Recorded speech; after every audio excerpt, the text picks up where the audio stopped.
स्वागत है अपने चैनल खुराई जेएमएस कोचिंग में। एट ग्रेड अभ्यास पुस्तिका सामाजिक विज्ञान, यहाँ पर हम कक्षा 6 की किताब का सलूशन लेकर आ चुके हैं। तो बिना टाइम खराब किए आप इसे कंप्लीट कीजिएगा। चलिए बिना टाइम खराब किए एक एक करके सभी क्वेश्चन से देखेंगे। अगर आपने इतिहास जैसे हमारा अतीत इतिहास का ये पाठ 10 तक नहीं देखा तो जाकर देख लीजिएगा। इस वीडियो के माध्यम से अध्याय 1 यानी 10 पार्ट लेकर आ चुके हैं। सौरमंडल में पृथ्वी, तो यहाँ पर पेज नंबर 48 से 52 तक रहेगा। तो चलिए बिना टाइम खराब किए वीडियो को कंप्लीट करते हैं। तो ये रहा आपके पाठ का नाम, अध्याय 1 पृथ्वी हमारा आवास। यहाँ पर पाठ का नाम हो जाएगा सौरमंडल में पृथ्वी।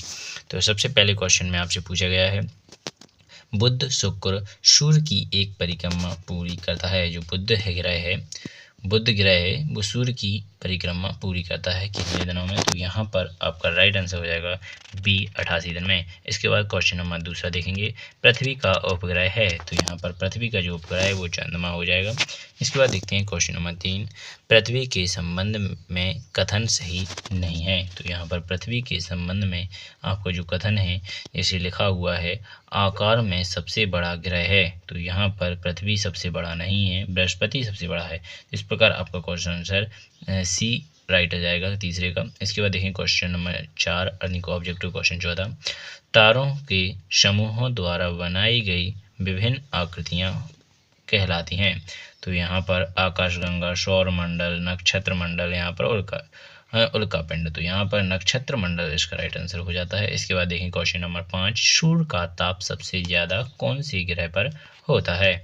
तो यहाँ पर शुक्र ग्रह पर सबसे अधिक ताप होता है। तो इसका राइट आंसर आप लिखेंगे शुक्र। ठीक है, पृथ्वी का ताप सबसे ज़्यादा कौन सी ग्रह पर होता है? तो इस प्रकार आपका शुक्र हो जाएगा, बी द राइट आंसर। इसके बाद देखते हैं क्वेश्चन नंबर आगे। तो अब आपके ऑब्जेक्टिव क्वेश्चन समाप्त हो जाते हैं। क्वेश्चन नंबर 6 पर आपसे पूछे गए हैं, रिक्त स्थानों की पूर्ति कीजिए।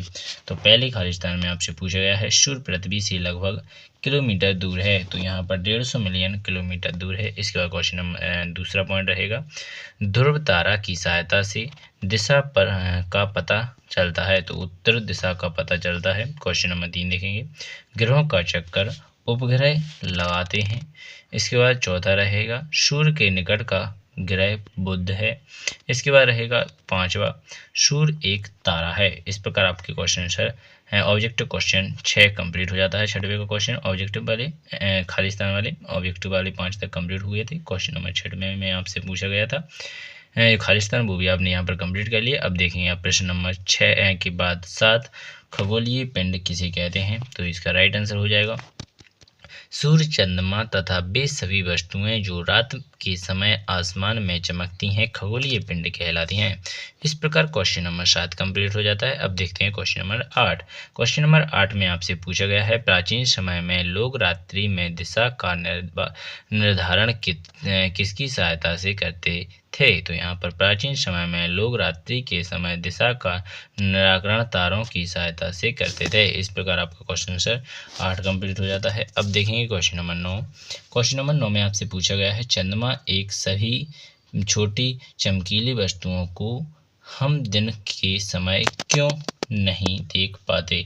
तो यहाँ पर चंद्रमा एक सभी छोटी चमकीली वस्तुओं को हम सूर्य के अत्यधिक तेज प्रकाश के कारण दिन के समय नहीं देख पाते। इस प्रकार क्वेश्चन आंसर 9 कंप्लीट हो जाता है। 10वां देखेंगे, उपग्रह किसे कहते हैं एवं वे कितने प्रकार के होते हैं? उपग्रह एक खगोलीय पिंड है जो ग्रहों के चारों ओर उसी प्रकार चक्कर लगाता है जिस प्रकार ग्रह सूर्य के चारों ओर चक्कर लगाते हैं। उपग्रह 2 प्रकार के होते हैं, प्राकृतिक और कृत्रिम। इस प्रकार आपका क्वेश्चन आंसर 10 कंप्लीट हो जाता है। क्वेश्चन नंबर 11 देखेंगे, सूर्य के दूसरे क्रम का ग्रह कौन सा है? वह पृथ्वी का एक चक्कर कितने दिन में पूर्ण करता है? सूर्य के दूसरे क्रम का ग्रह, तो यहाँ पर सूर्य के दूसरे क्रम का ग्रह शुक्र है। वह पृथ्वी का एक चक्कर 300 पृथ्वी नहीं लिखना था, यहाँ पर पूरी लिख दिया, क्वेश्चन में लिख दिया, पर ठीक है। पृथ्वी का एक चक्कर 243 दिन में पूर्ण करता है। तो यहाँ पर सूर्य ही लिखना था मेरे हिसाब से। वह सूर्य का एक चक्कर कितने दिन में पूरा करता है? तो यहाँ पर सूर्य ही लिखना था। पृथ्वी नहीं लिखना था, तो यहाँ पर आपका 343 दिन में पूर्ण करता है। तो इस प्रकार आप क्वेश्चन आंसर अच्छी तरीके से देख लीजिएगा, ठीक है। इसके बाद क्वेश्चन पूछा गया है 12वां, ब्रह्मांड का निर्माण किन किन आकाशीय पिंडों द्वारा होता है। ब्रह्मांड का निर्माण करोड़ों तारों, ग्रहों, उपग्रहों, बादलों तथा गैसों द्वारा होता है। इस प्रकार क्वेश्चन नंबर 12 कंप्लीट हो जाता है। अब देखें क्वेश्चन नंबर 13, पृथ्वी को सौरमंडल का अद्भुत ग्रह क्यों कहा जाता है। तो इसका राइट आंसर आप यहाँ पर नीचे देख सकते हैं। पृथ्वी को अद्भुत ग्रह इसलिए कहा जाता है क्योंकि पहला पॉइंट हो जाता है, केवल पृथ्वी पर ही जीवन की युग अनुकूल प्रतिक्रियाएं पाई जाती हैं। यह ना तो अधिक गर्म है और ना ही अधिक ठंडा। इसके बाद क्वेश्चन दूसरा पॉइंट हो जाएगा, पृथ्वी की एकमात्र ग्रह है जिस पर जल उपस्थित है, जो जीवन के लिए अति आवश्यक है। इसके बाद क्वेश्चन पॉइंट तीसरा रहेगा, जीवनदायी ऑक्सीजन गैस केवल पृथ्वी पर ही पाई जाती है। इस प्रकार तीसरा पॉइंट हो जाता है। चौथा देखेंगे, पृथ्वी का वायुमंडल ओजोन परत से संपन्न है, जो पृथ्वी की हानिकारक पराबैंगनी किरणों से हमारी रक्षा करती है। इस प्रकार आपका क्वेश्चन नंबर 13 कंप्लीट हो जाता है। अब देखेंगे क्वेश्चन नंबर 14, आकाशगंगा क्या है, समझाइए। इसका जो आंसर आपको नीचे दिख रहा होगा, लाखों तारों का समूह तारे वाले खुले आकाश में एक ओर से दूसरी ओर एक चमकदार रास्ते की तरह दिखाई देता है, जिसे आकाशगंगा कहते हैं। इस प्रकार क्वेश्चन आंसर 14 कंप्लीट हो जाता है। अब देखेंगे क्वेश्चन नंबर 15, तारा व ग्रह में अंतर। तो यहाँ पर तारे हो जाते हैं, यहाँ ग्रह हो जाते हैं, तारे हो जाते हैं। तो यहाँ पर ग्रह में पहला पॉइंट दिया गया है, ग्रह सूर्य से ऊर्जा और प्रकाश प्राप्त करते हैं, और इसका तारे में हो जाएगा, तारे स्वयं ऊर्जा, ऊष्मा और प्रकाश पैदा करते हैं। इसके बाद ग्रह में दूसरा पॉइंट हो जाएगा, ग्रह तारे से छोटे होते हैं, तारे ग्रह से बड़े होते हैं। और तीसरा पॉइंट हो जाएगा, ग्रह 8 हैं, पृथ्वी की एक ग्रह है, पृथ्वी भी एक ग्रह है।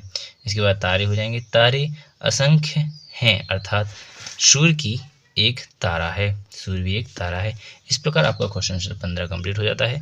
अब देखेंगे सौर मंडल का नामांकन चित्र। तो यहाँ पर बीच में सूरज दिख रहा होगा, पहला उस पर जो चक्कर लगाता है उसे बुध कहते हैं, दूसरा ग्रह है उसे शुक्र कहते हैं, तीसरे नंबर पर अपना पृथ्वी आ जाता है, चौथे नंबर पर मंगल आ जाता है, और 5वें नंबर पर आपका यहाँ पर बृहस्पति दिया गया है। और आगे देखेंगे तो 6वें नंबर पर शनि है, 7वें नंबर पर यूरोन आने अरुण हो जाता है, नेपच्यून आने आपका वरुण हो जाता है हिंदी में, ठीक है। तो इस प्रकार आपके ये ग्रह सौरमंडल में चक्कर लगा रहे हैं सूर्य की। तो यह पूरा पार्ट आपका कंप्लीट हो जाता है। चलिए बिना टाइम खराब किए नेक्स्ट वीडियो में आपको फिर से एक और नई पार्ट में लेकर आएंगे। चलिए बिना टाइम खराब किए आपने यह कंप्लीट कर लिया होगा, अध्याय 1 सौरमंडल में पृथ्वी। तो आशा करूँगा आपको यह वीडियो अच्छी लगी होगी। धन्यवाद, जय हिंद, जय भारत।